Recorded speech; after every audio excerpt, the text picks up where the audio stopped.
पश्चिम बंगाल में जो 4 मई को नतीजे आएंगे उसमें कौन जीत रहा है, सीधा सवाल है। इस समय स्थिर लग्न का योग है, लेकिन लग्न में केतु है, लेकिन लग्नेश जो है वो भाग्य में भी बैठा हुआ है। तो लग्नेश की दृष्टि से देखते हैं तो ममता के सितारे मजबूत हैं, लेकिन परिवर्तन की बेला इसलिए है क्योंकि यहाँ केतु अपना कार्य करेंगे।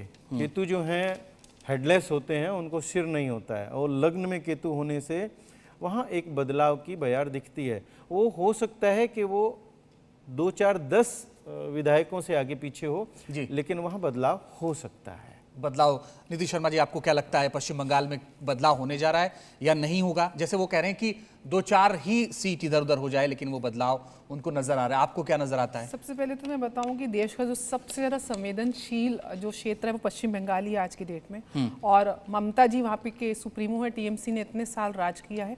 और अगर आप ममता जी की कुंडली देखिए तो as a student of astrology मुझे उनकी कुंडली मेरे लिए एक आइडियल कुंडली है। उच्च के चंद्रमा हैं, उच्च के गुरु बैठे हुए हैं, उच्च के शनि बैठे हुए हैं, शश नाम का पंच महापुरुष योग बना रहे हैं, गुरु हंस नाम का पंच महापुरुष योग बना रहे हैं, बुध आदित्य के योग है। और ये जो 15 साल ममता जी ने राज किया वो शनि की महादशा में राज किया, और शनि अभी अगस्त में अपनी दशा बदल रहा है, तब उसके बाद पुनः बुध आ जाएगा जो भाग्य स्थान में बैठा है। लेकिन उसके बाद भी मैं समझती हूँ गूगल पे डेटा अगर गलत है तो प्रश्न कुंडली मेरा सबसे ज्यादा मुख्य आधार रहता है।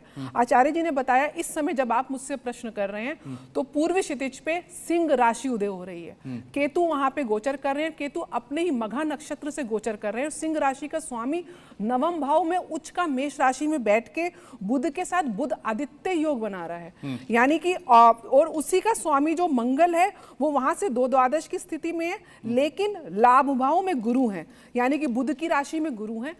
मुख्य तौर पे मुझे लगता है साम दाम दंड भेद, मुझे लगता है चाहे वो टीएमसी हो चाहे बीजेपी हो, किसी ने भी कोई कमी नहीं छोड़ी है इन चुनावों में।